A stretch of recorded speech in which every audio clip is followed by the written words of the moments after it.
Mwanamke ni nguzo muhimu katika kupigania masuala ya uongozi na maendeleo ambayo yanajumuisha masuala ya kiuchumi, kiutamaduni na hata kisiasa. Pia huleta mtazamo wa huruma na mashikamano ambapo mwanamke anaendelea kuwa kiungo muhimu katika jamii. Katiba ya Jamhuri ya Muungano wa Tanzania na sheria mbalimbali za Tanzania zilizopitishwa na Bunge zinamtambua mwanamke kama ni kiungo jasiri na mkakamavu, mpambanaji na anaweza kuongoza katika ngazi mbalimbali za uongozi kama vile siasa. Aidha, jamii inamchukulia mwanamke kama ni mama na kiongozi katika familia, jambo ambalo linamfanya kumuongezea ujasiri wa kupambania nafasi mbalimbali za uongozi. Katika kizazi hiki cha mabadiliko, wanawake wengi wamejitokeza kwa ujasiri kuchukua nafasi katika uongozi na maendeleo ya kisiasa, akiwemo Asha Said Suleiman, mwanamke mwenye dhamira ya kweli ya kuleta mabadiliko chanya katika maisha ya watu, hususan kupitia uongozi wa kijamii na kisiasa, ambapo Asha alionyesha toka hapo awali kuwa hahitaji tu kuwa kiongozi wa familia pekee, bali anahitaji kuwa nguzo muhimu ya uongozi wa taifa katika kuleta maendeleo. Jambo hili linadhihirika wazi kupitia mwanamke huyu jasiri ambaye anagombania nafasi ya uwakilishi chama cha ADA-TADEA. Tupate historia yake kwa ufupi tangu alipozaliwa mpaka ngazi ya elimu. 2015 nilishagombea vyama viwili tofauti, ila sasa nimechagua kugombea kwenye chama cha ADA-TADEA kwa sababu nilikuwa katika harakati zangu naangalia chama ambacho kuwa kina sera zinazofanana na sera za CCM ambazo kuwa hazina ubaguzi sera zake. Kwa hiyo ndio nilipoangalia chama nilichotoka CUF nikaona sera zake haziko sawa. Kwa hiyo mimi nimeamua kuingia chama hichi. Nimeingia si muda mrefu, karibuni tu, kwa sababu sera zake kwanza ni za kutekelezeka, ni sera zinazofuata sera kama sera za CCM. Kwa mfano sera zetu za hichi chama kinataka usawa, kinasema usawa kwa jamii. Kwa hiyo jamii yote ikiwa sawa basi ndio tunapata maendeleo sahihi. Na ndio maana hichi chama kimenivutia hivi.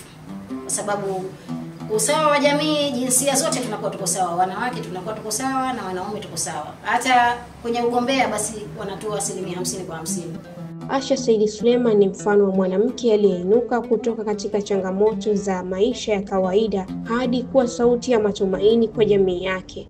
Kwa miaka mingi amekuwa mstari wa mbele kushiriki katika masuala ya kimaendeleo na kijamii, hasa kwa kushirikiana na vikundi vya wanawake, wajasiriamali wadogo na vijana.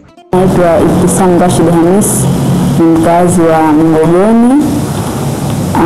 Tukija kwenye kuzungumzia Biasha, ni mwanamke aliyekuwa namfahamu tangia 2015, kaanza kujishirikisha kwenye masuala ya kisiasa, na ni mwanamke pia amejitolea kwa chama na pia kwa jamii.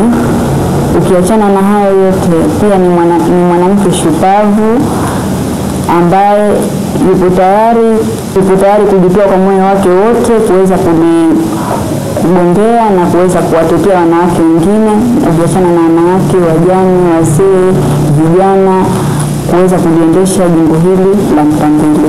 Anashiriki katika masuala ya kijamii kupitia vikundi mbalimbali vya wananchi. Kwa mfano kama yeye pia ni mtu wa ushirika wa jasiriamali, anajishirikisha kwenye vikundi vya, kama kuna vikundi vya wamama wanaopanda mboga zile, anashiriki pia vikundi vile. Yani ni mtu aliyekuwa karibu sana na jamii. Kusema la ukweli, anawasilisha, yani kwa sababu ni mara nyingi anakwenda katika vile vikundi, anatembelea kujua matatizo yao, kuangalia changamoto zao, kuna kitu gani waweze kusaidiana na kulifikisha mbele ili waweze kupata msaada.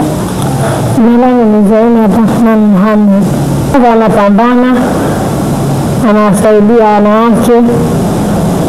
Baadaye vikubwa yupo anajihusisha kwenye kikundi kwa hiyo sahihi, kwa sababu ni mpambanaji, anataka kusaidia wananchi wote, ana kipata yeye kama watoto watu wote. Unafahamu Asha Said Suleiman, cha kwanza ni mwanamke ambaye yupo kipaumbele sana kwenye mambo ya kijamii. Kama ukija kwa vijana pia, yani labda vijana kwenye masuala ya michezo, anasapoti sana. Kama katika harakati za kijamii amekuwa akishiriki katika msiba au kitokea mtu kapata matatizo yoyote ya kijamii, kwanza anakuwa ni kipaumbele sana, bania sana kwa jambo hilo.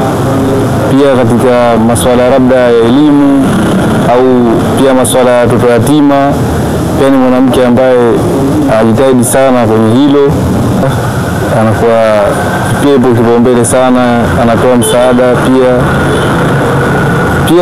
ni mwanamke ambaye anaishi pia vizuri, ukiacha jamii pia na majirani zake. Mwanangu naitwa Yumna Ahmed Habib, nimegombea uwakilishi jimbo la Chambani kupitia tiketi ya chama cha ADA TADEA.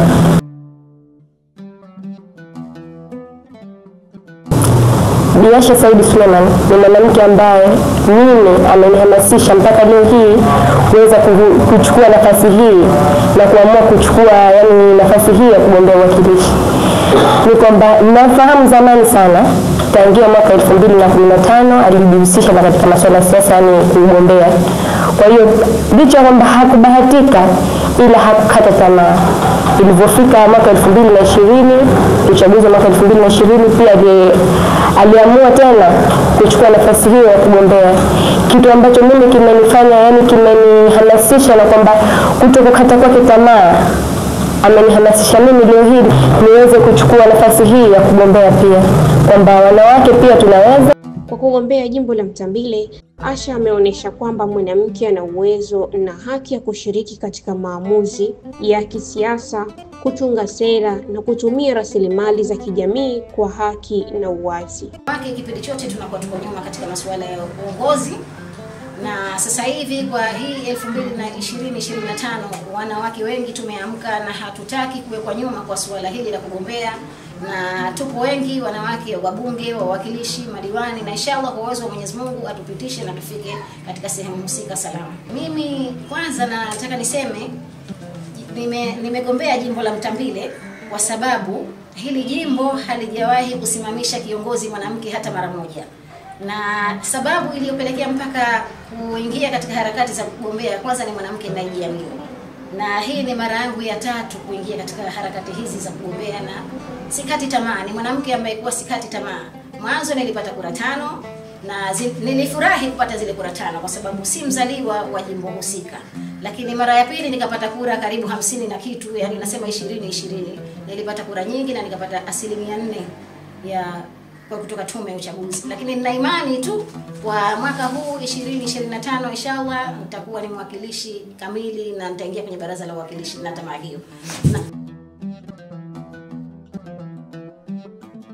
Na sababu iliyonivuta kusema kwamba nigombee ni kwa sababu kuna mambo mengi wanawake hatuyapati na yanatushinda, kwa sababu kwanza wanaume wanatunyima haki zetu za kimsingi, kwa sababu wanatuambia kwamba tusiingie katika harakati, lakini sisi tunaingia kwa sababu tunapata kuyatetea matatizo walionayo wanawake wenzetu.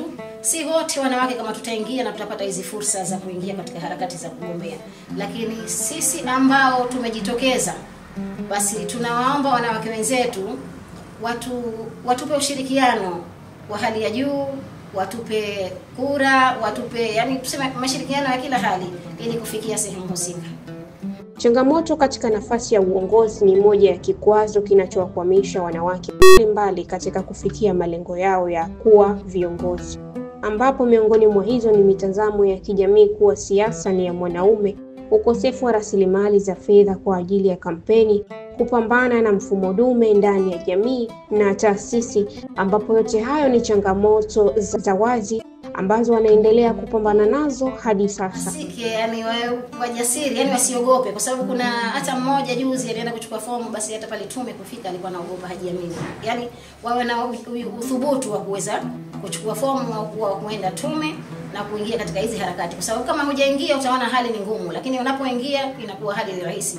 Ingawa changamoto tunakutana nazo ni nyingi sana wakati wa kufanya kampeni, wakati wa kuomba kura, kampeni za nyumba kwa nyumba. Mimi nishakutana na vikwazo chungu mzima ambapo kwa vinanizuia labda nisiweze kuendelea kugombea, lakini bado naendelea kugombea kwa sababu changamoto ni jumla ya maisha.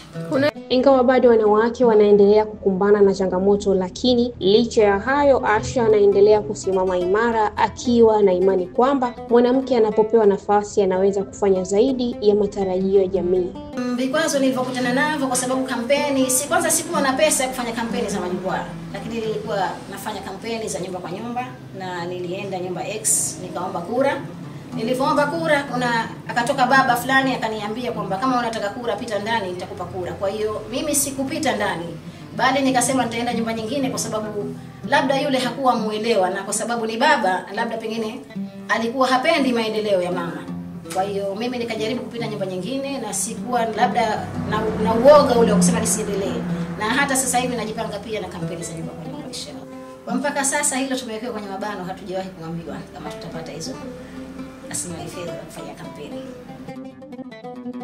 Kama hivyo. Unajua watu wengi labda kwanza niseme hatuna uelewa wa kugombea, hasa mwanamke, kwa sababu tunapotafsiri sisi mtu yeyote anayeingia katika kugombea ni muhuni.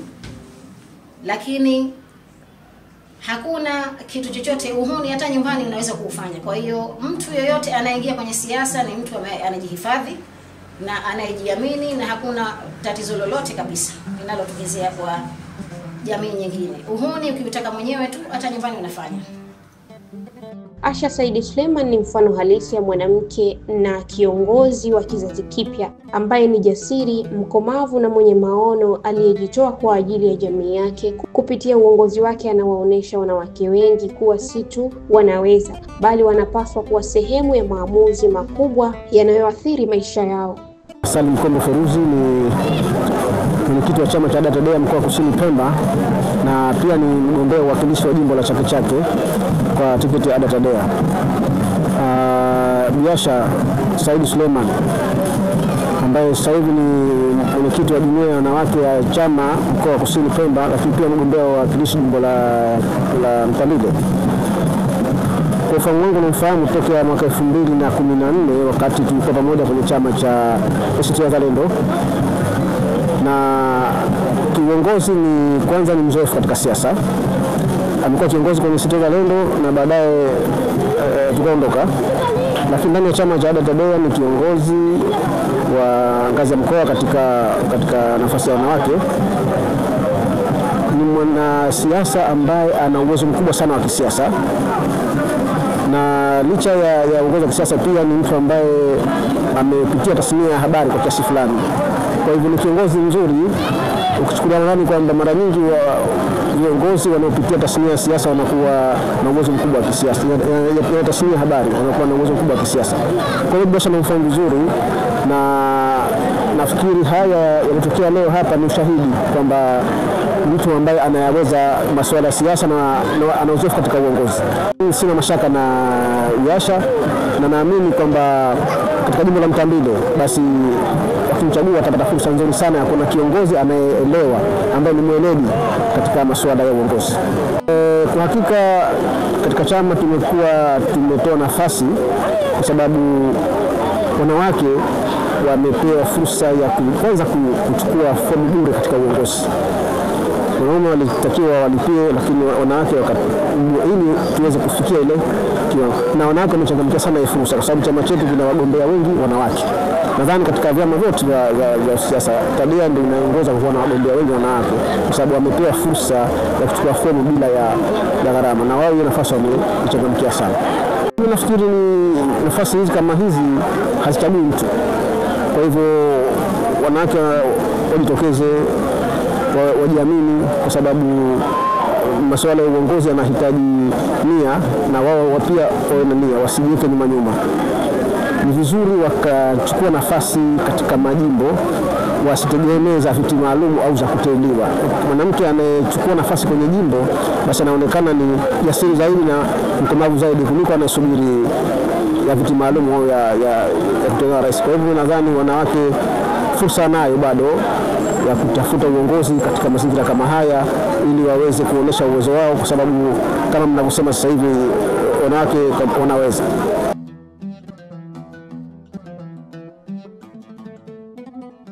Hapa jamani, naombeni kura zenu za ndio. Mimi ni mama, lakini ni mama ninayejiamini. Ni mama ambaye anasema sikati tamaa. Shahada ni mara 3. Mimi mara hii naona shasho na suti kama ya Mama Samia ya kweli. Kumuinua mwanamke ni kuinua jamii nzima. Mtayarishaji na mwandaaji wa makala hii ni mimi Fatma Suleiman, na hii ni Zenji Update Online TV.